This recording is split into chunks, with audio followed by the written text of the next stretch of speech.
Hello friends, मैं वीरू चौहान, संयम UPSC में आपका स्वागत है।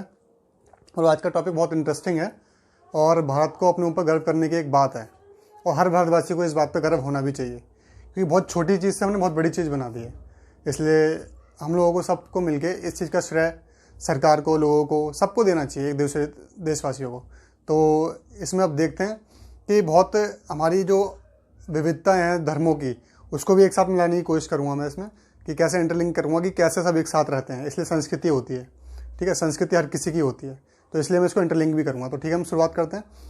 तो टॉपिक क्या है ये तो पता ही लग गया होगा कि भारत ने अपना खुद का पेंट बनाया है, वो भी गाय माता के गोबर से, जो काऊ डंग जिसे कहते हैं, उसके गोबर से एक हमारे साइंटिस्टों ने इसका पेंट बनाया है। और जो बहुत ही बढ़िया पेंट है, जो मार्केट में पेंट आ रहे हैं उनसे बहुत ही बढ़िया कीमतों में भी है और बहुत ही बढ़िया फीचर्स भी उसके ज़्यादा बढ़िया हैं और अच्छे से वो काम भी कर रहा है। तो अभी कुछ दिनों पहले ही लॉन्च किया गया है इसको। ठीक है, तो अब शुरुआत करते हैं। भारत के स्वदेशी गाय के गोबर से निर्मित पेंट, उसका नाम है खादी प्राकृतिक पेंट। और इसे लॉन्च किसने किया है? हमारे यूनियन मिनिस्टर ट्रांसपोर्ट के मिनिस्टर हैं नितिन गडकरी जी, उन्होंने लॉन्च किया। पर डेवलप किसके द्वारा हुआ है? Khadi and village industries commission at his residence. उन्होंने अपने रेजिडेंट पे, जो उनका रेजिडेंट मतलब रहने की जगह है, वहीं पर उन्होंने इसका से डेवलप किया। तो इससे ये पता लगता है कि छोटे छोटे जो उद्योग हैं, जो हमारे एमएसएमई को चलाया गया है, वो भी बहुत अच्छे से वर्क कर रहे हैं। अब धीरे धीरे उभर के आ रहे हैं और एक मार्केट में अपनी वैल्यू को बना रहे हैं। तो इससे पता लगना चालू होता है कि हाँ, अब काम भी अच्छे से हो रहा है। और ऐसे नहीं कि हमने बना दिया, अपनी माइथोलॉजी से बना दिया कि हम मानते हैं इस चीज़ को कि गाय माता के मूत्र में और गोबर में बहुत शक्ति है, इसलिए हम लोग मानते हैं इसको, हमने इसलिए बना के दिखा दिया। इसको साइंटिफिक रीजन से प्रूव भी किया गया है और कोई भी कसौटी पे इसे ऐसा नहीं उतारा गया कि इसे कोई रियायत दी गई हो। इसे हर कसौटी पे खरा उतरा है, इसलिए इसको इतना प्रेफर किया जा रहा है। और certified by bureau of Indian standards, ये जो मानक तय करता है कि ये इसकी चीज़ों के लायक है कि नहीं है, BSI जिसे कहते हैं। तो ब्यूरो ऑफ स्टैंडर्ड जो चेक करता है मानक, तो उसके आधार पे भी इसको चेक किया गया, तो ये खरा उतरा है उसके आधारों पे भी। अब टेस्टेड बाय 3 नेशनल लेबोरेटरीज, इसको 3 नेशनल लेबोरेटरीज में टेस्ट भी किया गया है। कौन कौन सी नेशनल लेबोरेटरी है? नेशनल टेस्ट हाउस मुंबई, ठीक है, जहाँ पर मुंबई में Shri Ram institute of industrial research new Delhi, उसको भी किया गया है। और उसके बाद national test house Ghaziabad UP Yogi ji Maharaj के जो हैं, उनको भी थोड़ी खुशी होगी कि हाँ, हमारे भी इसमें टेस्ट करने में कुछ योगदान रहा हो, हमने भी कुछ किया। तो वैसे ही वो गाय माता के लिए वो ज़्यादा चिंतित रहते हैं, तो चिंतित रहना भी चाहिए, क्योंकि बहुत बड़ी संपदा है हमारे देश की है। ये किसी एक की भी नहीं है, पहले बता रहा हूँ मैं, ये हर किसी की है। अब ये इसको लिंक जो लोग हैं, हम लोग कर देते हैं कि हिंदुओं की माता है, हिंदुओं के। पर एक मैंने देखा मुस्लिम भी है सर, बुलंदशहर में, उन्होंने इतनी गायों को पाल रखा है और वो उससे ही इतना कमा रहे हैं, करोड़पति हो चुके हैं कि उन्होंने क्या डेयरी का काम चालू कर दिया, उसी से वो कमा रहे हैं। ये न्यूज़ में भी चीज़ आई थी। तो छोटी छोटी चीज़ों को भी बहुत लोग इसको पसंद नहीं करते, पर उनको नज़रअंदाज करके जो छोटी छोटी चीज़ें करी जा रही हैं उसको भी हमें प्रोत्साहित करना चाहिए, कि हमें पता लगे कि हाँ, ऐसे लोग भी हैं जो सबके साथ रहने के साथ भी आगे भी जाते हैं। ऐसा नहीं है कि आप उसको स्लॉटर करके भी आगे जा सकते हो। स्लॉटर करने से कोई आगे नहीं। उसको गाय माता के दूध को बेच के इनसे कितनी चीज़ें बन रही है। एक ही जानवर, अगर जानवर माना जाता हो, वैसे तो मैथोलॉजी के जो लोग मानते हैं, जो उनके आधार हैं, जो उनकी आस्था है, उसके हिसाब से तो हम माता का दर्जा देते हैं। क्यों? क्योंकि बच्चे उनका ही दूध पी के बड़े होते हैं। जब कोई माँ जो होती हैं अपने बच्चों को दूध नहीं पिला पाती हैं, क्योंकि शारीरिक क्षमता नहीं होती उतनी, क्योंकि 50% से नीचे ज़्यादा औरतें इस देश में एनीमिया के शिकार हैं, जिनमें खून की भी कमी है। तो उस टाइम पे वो माता ना होकर गाय माता बनती है उन बच्चों के लिए। तो इसलिए इतना लगाव है उनसे। तो बहुत ज़्यादा किसी दिन मैं इस टॉपिक पर भी बनाऊंगा कि गाय माता से ज़्यादा लगाव क्यों है, क्यों उनको स्लॉटर करने के लिए मना किया जा रहा है। वो ऐसा नहीं किसी एक धर्म पे उंगली उठाई जा रही है, ऐसा कुछ भी नहीं है। ये सबके लिए एक साथ है। जो मैंने बताया बुलंदशहर का एग्जांपल, वो क्या एक धर्म का है? वो सारे लोगों का एक साथ है। उन्होंने इतना कुछ कर लिया कि उनको इतना प्यार है कि उससे ज़्यादा ध्यान रखते हैं कि वैसे लगते हैं उनकी माँ ही है। उनका नाम मुझे नाम याद नहीं रहा, पर हैं वो मुस्लिम, मुझे इतना पता है, ठीक है। और रिसर्च स्टार्ट है 2018 में, तो तीसरा साल चालू हो गया था इसको हासिल करने में।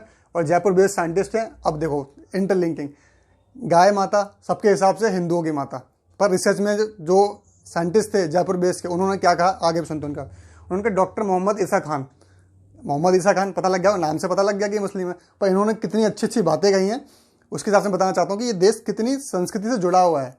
कुछ लोगों की वजह से खराब होती है, कुछ लोग हैं क्योंकि हर जगह होते हैं वो, इसलिए उनको नज़रअंदाज करके कुछ लोगों को, ऐसे लोगों को उभार के लाना चाहिए जो कुछ ऐसा कर रहे हों जिससे सब एक साथ हो रहे हों। तो ठीक है, आगे मैं बताता हूँ उन्होंने क्या कहा। ठीक है, तो मैं आगे बताता हूँ। डॉक्टर मोहम्मद ईसा खान ने क्या कहा है, उन्होंने कहा है कि पेंट जो है instantly reduce temperature of a room. मैं समझा देता हूँ ये क्या कर रही है। पेंट जो अगर होगा आउटसाइड और इनसाइड वॉलों पे, तो इंस्टेंटली अगर बाहर का टेम्परेचर ज़्यादा होगा तो उसको रूम का टेम्परेचर कम कर देगा, और अगर बाहर का टेम्परेचर कम होगा तो रूम का टेम्परेचर मेंटेन रखेगा, मतलब जो टेम्परेचर है वो मेंटेन रखेगा। बहुत अच्छी टेक्नोलॉजी के साथ हो रहा है, इतना बढ़िया पेंट और इतने कम दामों में, आगे दाम भी बताऊंगा।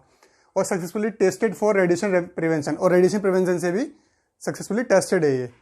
और फ्री फ्रॉम हैवी मेटल्स, जो हैवी मेटल्स होते हैं जो पेंट्स में पाए जाते हैं उसके से फ्री है। लीड हो गया, मरकरी हो गया, क्रोमियम हो गया, आर्सेनिक हो गया, एक्सेट्रा, इनसे फ्री भी है।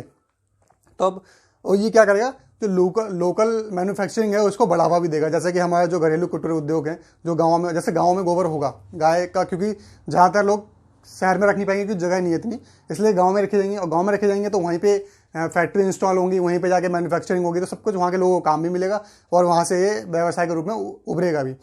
और क्या अगर टेक्नोलॉजी को हम ट्रांसफर कर देते हैं, सरकार के पास है टेक्नोलॉजी, कोई ऐसा तो नहीं है किसी बिजनेसमैन के पास है, तो सरकार इस टेक्नोलॉजी को लोगों को सिखाती है, ट्रांसफर कर देती है, तो उससे क्या होगा, आगे लोगों को बढ़ावा मिलेगा और ये काम जो है सारे देश में फैलेगा। जहाँ जहाँ फैलना चाहिए बहुत से एरिया को ये एम्प्लॉयमेंट तो देगा ही देगा, ये बात तो निश्चित है। तो इस पेंट ने बहुत चीज़ों को सपने दिखाए हैं गवर्नमेंट को। ऐसा बहुत चीज़ें हो रही हैं देश में, वो धीरे धीरे मैं आपके पास लाता रहूँगा, पर इसको अभी मेन टॉपिक पे देखते हैं कि इससे बहुत ज़्यादा एम्प्लॉयमेंट भी बढ़ेगा, मैन्युफैक्चरिंग भी बढ़ेगी, और जो स्वदेशी भारत है उसका भी निर्माण होगा, आत्मनिर्भर भारत है उसका भी निर्माण होगा, वोकल फॉर लोकल जितने भी गवर्नमेंट ने चलाई है स्कीम उसका भी निर्माण आगे बढ़ेगा ही बढ़ेगा। तो आगे देखते हैं। चलिए वीडियो को आखिरी चरण में ले जाते हुए अब इसके फीचर्स जानते हैं, क्या क्या इसकी विशेषताएं हैं। तो ये जो पेंट है हमारा वो इको फ्रेंडली है, जाहिर सी बात है, गाय माता के डंग से बना हुआ, गोबर से बना हुआ, तो इको फ्रेंडली तो होगा ही होगा, पर फिर भी कुछ परसेंटेज काउ डंग होगा क्योंकि उसको पेंट बनाया तो उसमें कुछ मिक्स भी किया होगा। तो non toxic with anti fungal and anti bacterial properties, anti fungal भी है, मतलब फंगस जो होता है वो भी लगेगा इसमें, और एंटी बैक्टीरियल भी दोनों। क्यों, पहले जब गोबर की लिपाई होती थी दीवारों में तो इसलिए होती थी एंटी फंगल और एंटी बैक्टीरियल के लिए, कि कीड़े मकोड़े आके ना आए अंदर, इसलिए बाहर चौतरा जैसे कहते हैं वो लिपा जाता था, तो वो भी गोबर से लिपा जाता था जिससे कि जो बैक्टीरिया वगैरह वो ना आए। तो अब ये इसमें और अच्छी टेक्नोलॉजी लगाई हुई तो ये और अच्छा एडवांस होगा। वो इतना एडवांस है क्योंकि तब टेक्नोलॉजी नहीं थी, फिर भी हमारे लोग कितने जानते थे इन चीज़ों के बारे में, समझते थे, तभी वो ऐसा करते थे। ठीक, अब क्या होता है, actually cow dung it's main ingredient, जो इसका काउ डंग जो इसमें है वो 20 से 30% ही होगा। हर किसी पेंट का अलग अलग होगा, तो 20 से 30% होगा, क्योंकि डिस्टेम्पर में अलग हो सकता है, प्लास्टिक एमल्सन में अलग हो सकता है। ठीक है, तो इसे, और सबसे बड़ी बात, कॉस्ट इफेक्टिव और ऑर्डरलेस, जैसे जो गोबर की महक है वो भी नहीं आएगी, वो भी एक अलग, जैसे पेंट हमारे जो आम पेंट है एशियन हो जितना भी हो गया, इनके जैसे ही वो भी ऑर्डरलेस होगा, मतलब बिना महक के होगा, और 2 फॉर्म में होगा, डिस्टेम्पर और एक प्लास्टिक एमल्सन। जो 120 रुपये, जो डिस्टेम्पर होगा वो 120 रुपये प्रति लीटर होगा, और ये 225 रुपये प्रति लीटर होगा। अभी सरकार ने ऐसा बोला है, आगे कीमत कुछ ऊपर नीचे हो सकती है, ट्रैवलिंग कितना, ये कौन सा कॉस्ट क्या, सब कुछ मिला के बोला हो या फिर आगे, तो कुछ ही ऊपर नीचे होगा, ज़्यादा नहीं। Paint dry less than 4 hours, सबसे अच्छी बात, जो पेंट है वो 4 घंटे के अंदर सूख जाएगा। आप पेंट करते हो उसका 4 घंटे बाद सूख जाएगा, और स्मूथ और यूनिफॉर्म फिनिश देगा, यानी कि खुरदुरी फिनिश दे, उबड़ खाबड़ फिनिश दे नहीं, स्मूथ और फिनिश अच्छी देगा, यूनिफॉर्म देगा, एक जैसी फिनिश देगा। ठीक है, both paint available white base, हर पेंट जो पेंट है वाइट बेस में अवेलेबल होगा, दोनों पेंट, और आप इसमें अच्छा कलर मिला के किसी प्रकार कलर बना सकते हैं। ये बहुत अच्छी बात है कि ऐसा नहीं कि आपको थोपा जा रहा है कि ये कलर लीजिए, आप इसके साथ कोई सा भी कलर बना सकते हैं। ऐसे हम हमेशा करते हैं कि पेंट लेते हैं, उसको फिर पेंट बनाते हैं, हमें कौन सा कलर चाहिए, नियॉन चाहिए, स्काई ब्लू चाहिए, पिंक चाहिए, ग्रीन चाहिए, जो भी कुछ चाहिए वो हम बनाते हैं अपने हिसाब से, और इनको हम दोनों दीवारों पे अप्लाई कर सकते हैं, एक्सटीरियर और इंटीरियर दोनों। तो मुझे लगता है आज का टॉपिक बहुत इंटरेस्टिंग और बढ़िया रहा होगा, और ये सबके लिए एक जानने वाली बात है कि हमारा देश क्या क्या तरक्की कर रहा है, और ये सद्भावना की बात है कि एक साथ कैसे मिलकर सब काम कर रहे हैं। देखा नहीं, डॉक्टर ईसा खान है, डॉक्टर ईसा खान है इसमें, डॉक्टर मोहम्मद ईसा खान जो है वो एक मुस्लिम होते हुए काउ डंग पे रिसर्च कर रहे हैं और बता रहे हैं इसके बारे में। तो ये बहुत अच्छा सुनने में आता है, अच्छी वाइब्रेंट आती है, अच्छी फीलिंग आती है कि हमारा देश अच्छी जगह पे भी है। ऐसी बात नहीं है कि बुरे लोग हैं, अभी तक बुरा बुरा सुनने में आता हो। मैं पहले बता रहा हूँ, मैं बहुत पॉजिटिव इंसान हूँ, तो पॉजिटिविटी वाली चीज़ें बताता हूँ, क्योंकि अब ऐसी बातें बताऊंगा तभी इंसान के अंदर थोड़ी पॉजिटिविटी आएगी कि हाँ, देश ऐसा नहीं कि बर्बाद हो रहा है, आगे लग रही, सब कुछ बेकार हो रहा है, कि धरने ही हो रहे हैं, सब कुछ हो रहा है, नहीं, ऐसे काम भी हो रहे हैं। धरने विवाद है लोगों का, वो होगा, सरकार के खिलाफ विवाद होना जरूरी भी है, तभी सरकार चेतेगी, सही बिल बनाएगी और अच्छे सुधार करेगी, रिफॉर्म करेगी, लोग बताएंगे रिफॉर्म भी होगा।